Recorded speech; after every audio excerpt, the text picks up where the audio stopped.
Hi, I'm Rowdy. And I'm Dave. Hey, welcome back to another positive empower moment. Yeah. Hey, Dave, I got a question for you. Sure. Have you ever experienced self-doubt? Constantly. Really? I would say probably. Okay. Me too.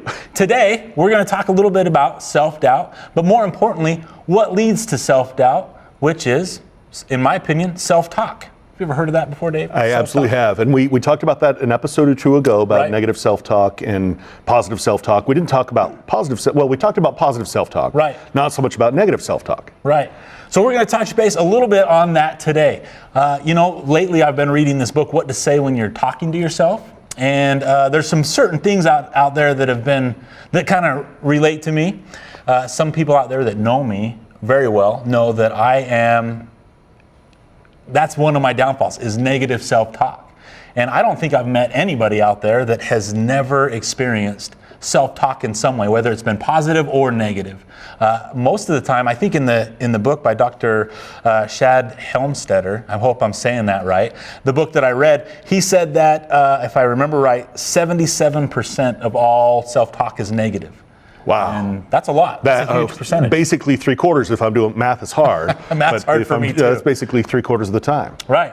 But you think about it, you think about all the things that you go through, and a lot of times there are people that doubt themselves. But before they actually doubt themselves, I feel like they have that moment where they tell themselves in some way whether they're good or bad.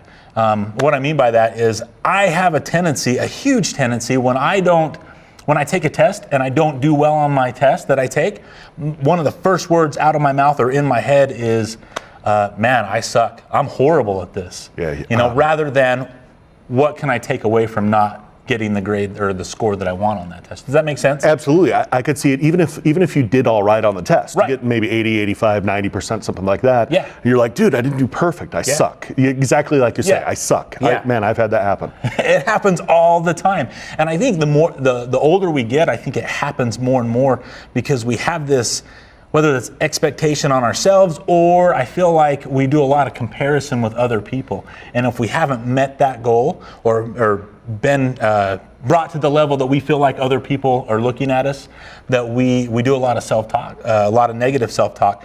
I was talking to somebody the other day about this, and they were making a comment that they had just recently been divorced. Okay. And they were all over the map with this. They were saying, I'm not very good. I obviously haven't been successful in relationships because of X, Y, and Z, and I'm just not the person that I know I should be, which is fine if you feel like you need to grow in a certain way. But I think the negative self-talk is where we're at, where people just say, okay, I'm not worth anything. And I think that's hard on a lot of people. It ends up killing us all. I believe it. It feels like it's like having a desire to improve. Yes. Is a good thing. Absolutely. Right? I mean, we want to have that desire to improve. If you don't get 100% on the test, it's not a big deal to say, well, here's a couple of things I could have done to improve. Right. To me, that's different than being like, well, man, I just can't do anything right. Yep. I can't attain perfection. Yeah. I can't do what everybody else I see out there is doing, which is being perfect. Right. Which is, to me, kind of all part of the issue is, it's like we have this perception, this idea that everybody else is doing all right. Right. That everybody else Yes. is doing fine. They're all perfect. They're all scoring fine on the tests. They're all Right. doing fine in relationships.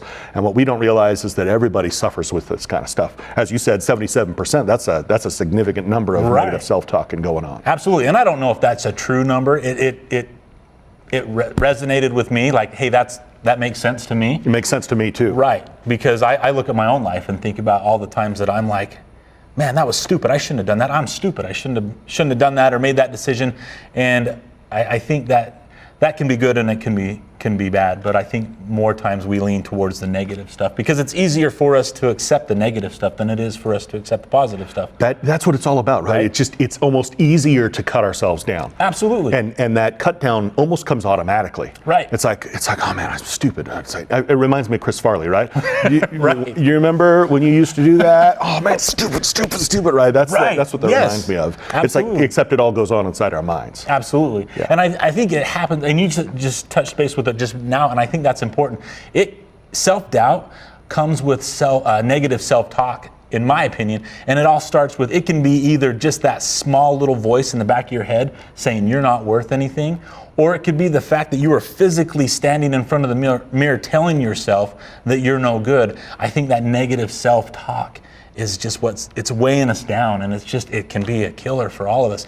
Like, we were joking earlier about me being bald, and I'm like, oh my gosh, I can be way negative about that. It gets to me sometimes, right? It's like, oh my gosh, I wish I had hair. I miss going to a barber. But that's my negative self-talk saying, you know what, you're not worth anything, or you're not as good as you could be because you don't have hair. To me, that is just ludicrous that I should fall into that trap and say that. Well, and sometimes it feels like almost, because I think you and I both, because you keep your head nice and shaved. Me, I'm just like all over the place, right? I think, and we talked about that in an earlier episode, that self-deprecating humor as well. Yep. It's kind of like we almost think, okay, well, if I hash on myself a little bit, it makes everybody feel like I'm okay with it, when in reality, maybe we're not okay with it, and that humor that we try and portray is actually a form of negative self-talk. Absolutely. It's a huge form of negative self-talk. And we all know that, it's not true. We all know that bald people are just sexy, and it's just the way it is. I believe it. Right? Same with overly overweight people who are seeking to lose weight. Right. Yeah, of course. And that leads us into another thing. So we take that negative self-talk, and we need to balance that out. Because we're all going to do it. At some point, at some level, we're all going to say that negative self-talk. We're going to say, okay, I'm not very good at that. And we need to quickly acknowledge that and then balance that out with some positive self-talk, like bald men are sexy. That's some positive self-talk. It seems to me that you start with recognizing that you're doing it. You say, okay, wow, that's negative self-talk. Obviously, that's a thought that I just barely had, something I just barely told myself. That, to me, seems like a good first step. Right, and then, exactly. So then that second step, like you said, sure, let's balance that, or at least overcome that with some positive self-talk. Right, absolutely. And I think it makes it to where if we balance that, and then eventually that positive self-talk will take over, and that's where we start to become better with ourselves, and there's not that self-doubt that's there, I think. Let me ask you this, sure. Because one of the things, it feels like a lot of times we're kind of constantly taught, maybe from parents or from siblings or from other people, well, you got to be humble. You gotta, you don't want to be talking yourself up. You don't want to be conceited. How do you balance that with this positive self-talk? That's a good question. I think it's way important to be humble, because once it all kind of, I guess it all stems back to, in my mind, moderation. In the fact that it's good to be confident. I encourage people to be confident in themselves, right? Sometimes I can be a little overly confident with certain things, and I need to kind of check myself, because once we get to that extent where we're feeding ourselves and we're feeding that ego, we can become where we're like, oh, I'm better than other people, and we're not better than other people. But the fact that you feed that ego can kind of offset that scale, but I think it's important to be confident, not arrogant. Absolutely, and that I think is the key in my mind, is that difference between confidence and arrogance. Right. And if people are saying, well, I can't positive self-talk myself up, because I don't want to be arrogant, it's like, I'll tell you what, be confident. Right. Be confident. Be assertive. Be the kind of person that loves yourself. Right. Not loves yourself more than other people. Right. But loves yourself enough to acknowledge that you have faults and you're trying to overcome them just like everybody else. I think you're hitting the nail on the head.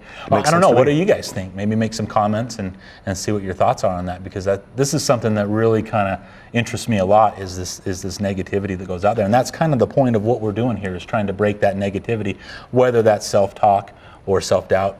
The negative stuff, we want to break through to that positive and get people to where they're feeling more confident in themselves. Absolutely. Breaking through to the positive. Yep. That's what it's all about. Breaking through to the positive. Perfect. So the social media, right? Yep. Social media. Social media. We've got Positive Empower on Facebook, on Instagram, on Snapchat, on Reddit, on, good gracious, like everything. We're everywhere.